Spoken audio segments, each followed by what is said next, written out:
it is election season, or we're heading into election season, and this has, of course, been a big challenge for platforms like Meta.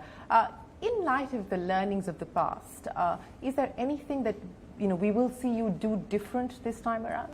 Well, we have a whole host of programming and work that we do around elections to ensure integrity and safety during those time periods. In particular, I don't work on this specifically, but in particular my team does work on the safety of women public figures during elections, and we have special programming and training that we do to ensure that women public figures are able, and candidates are able, to maintain their safety during the course of an election. You talked about online safety for women, and I know that as part of the Digital Suraksha campaign, you're also working with law enforcement in India particularly. Again, is there anything specific that you see here in India with respect to the kind of reactions that we see specifically for women, and how Meta, for instance, has been able to deal with some of that? Well, I'm actually going to talk to you one of the things that I've seen in India, and both in my last visit and in this visit, that I think is extraordinarily exciting and promising, and that is the development of the creator community. Mm-hmm. And they're not only engaging in terms of creating great content for people to see and to be engaged with, but they're really involved in a lot of the safety work that we do, whether that's through promoting anti-bullying campaigns, or we had a particular effort with a Bollywood creator and star in relation to child safety and child exploitation. And we see this opportunity and real creativity in India around these kinds of issues. As you look at the way that we're seeing these platforms grow and the kind of reach that you enjoy, what are the specific challenges that you believe that you need to deal with today in the context of the kind of sort of messaging that you want to send out, but also the way that the platform's being used by different constituencies in being able to, at this point in time, for instance, in India, you're not liable for the content that's posted by people on the platform, but that could change if the new Digital Act comes into play. So how are you gearing yourself up from a regulatory perspective in light of the proposed changes? Well, I think, we have long felt that it was important for industry standards to be developed. We haven't waited for them. We've tried to develop tools and safety and policies to ensure that we are providing a safe experience, regardless of where the legislation goes. We're also really trying to co-design those safety efforts with our users. So that's in the context of creators, it's in the context of the people who use our platform. And I feel confident that we share the same goals as policymakers. We want people to feel safe on our platform. People won't engage, people won't use our platform or use our apps if they don't feel safe.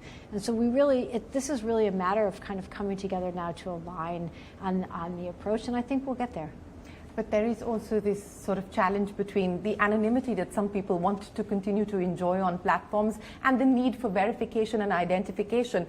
So as a platform, how much of a burden is that at this point in time to walk that fine line and walk that balance? Well, I think we've been able to do it pretty well. I mean, on our platforms, there's information that we can know in the background about a user that they share with us, and then there is I don't know that we really have the kind of anonymity that people typically associate with parts of the internet. We try to encourage people to have an authentic experience and to behave authentically on our platform.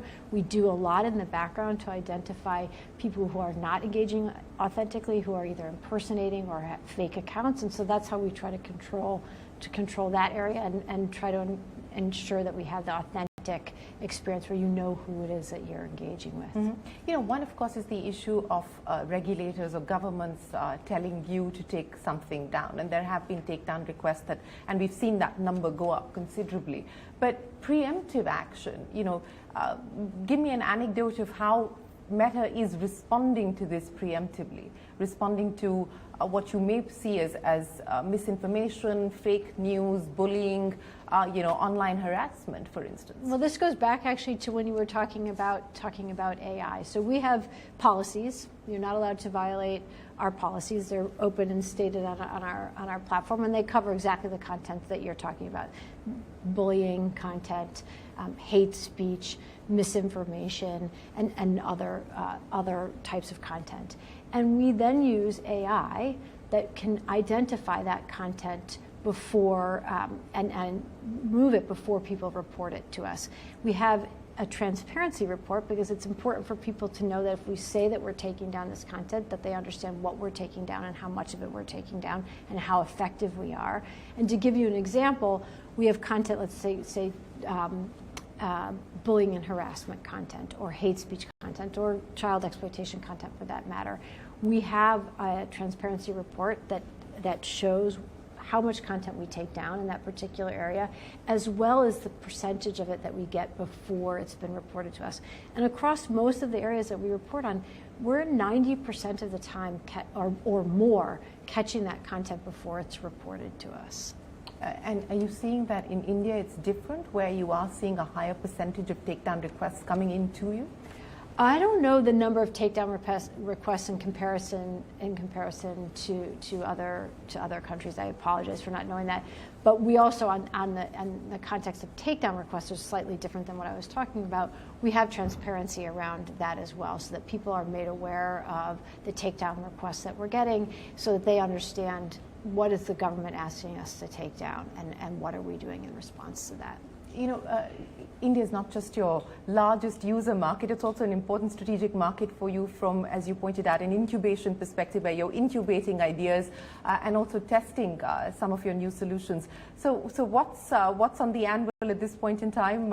You talked about Reels, and you talked about some of the other solutions that you tested here in the Indian market. What are you prioritizing at this point? Well, I think we're quite focused on the creator community. India has an incredibly active creator community, and we've seen them use Reels to great effect. I mentioned to you that I was here earlier it's not earlier in this year, it was last year, but it was within the last 12 months I've been here. Earlier, and when I was here, I sat down and had a conversation with creators, and one of the things that came across from creators was that they needed some additional tools. They focused a lot at the time on being able to balance their life as a creator with some of their life that was outside of the work that they were doing as a creator, and finding a way to be able to have that time balance. And since that time, from when I came into now, we have a new tool called the scheduling tool that was developed in response to that kind of feedback that we had gotten from creators. So we do look to India first in this area. And as you pointed out, this is not your first visit to India, it's your sixth visit. How have you seen this market change? You talked about the creator economy, and it's grown significantly. But what are some of the other insights over the last 6 visits that you've done here in India that has, to your mind, given you a sense of how much things have changed here? Well, one of the things that I've seen that I'm really excited about on a personal level is growth in the number of active women on our platform and the activity there. I remember when I first came to India, there was a lot of conversation from the women that I was meeting with around safety. And not that women's safety isn't an issue, it's always an issue. It's still an issue now. But at the time, that seemed to be impacting women's interests in being on our platform.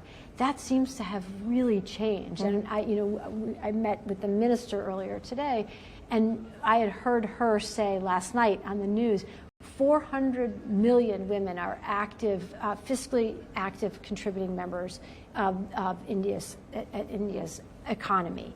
And a lot of that is through small businesses, and our platform is playing a role in that, in women being able to develop their small businesses and bring them forward, and women being a part of the creator community. So that, to me, is one of the most exciting things that I've seen, is the extraordinary activity of women on our platform here in India. Well, that's good to hear, and it's good to know that more women are actively participating in the economy using digital technology as well. you've had quite the India visit this time around, haven't you? I have. Courtesy lost baggage. Courtesy lost baggage, but you know what? But you've experienced the Make in India story for yourself firsthand. Yes, it was. I mean, it was really quite incredible. I arrived at 10 o'clock. I found out I didn't have my luggage. By 10:30, they had me in a store that had opened up specifically because for me.